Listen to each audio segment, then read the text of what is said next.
观众朋友，大家好！本人是看高高讲合法，我是民族。今日民族叫我来教大家做料理了，我来做马咖喱，我来做两个菜脯卵。好，你下就是你的食材：萝卜干、鸡卵。好，来看俺有变了。现在我把蛋打下去哦。看家里面有多少人呢？你就差不多是抓一个人1颗蛋的量这样。接下来呢，我老两个萝卜干丢落去嘞，要记得哦，萝卜干本身就等于米头嘞，不要放太多，不然会太咸哦。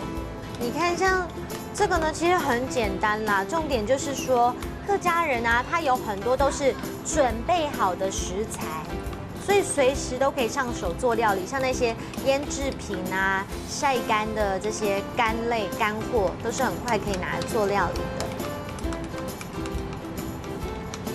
还有啊，这个萝卜干做的不用多久，所以讲呢，你随时拿出来煎一下了，就当炒饭当好食了。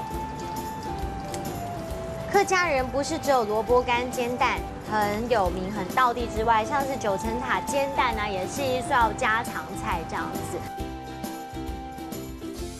俩这位民族爱做的菜脯卵，有油哦，有油哦。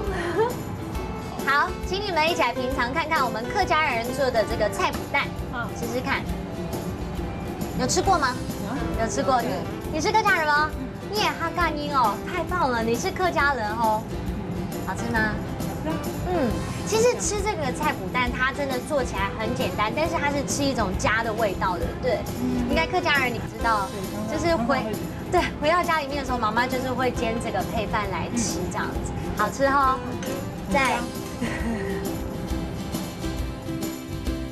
今天教的料理应该很简单上手，你们自己也可以来试试看哦。我们来复习一下今天认识的新单字。第一个看到就是鸡蛋、鸡卵。第二个就是萝卜干、萝卜干。第三个就是萝卜干可以放很久，萝卜干做得不用多久。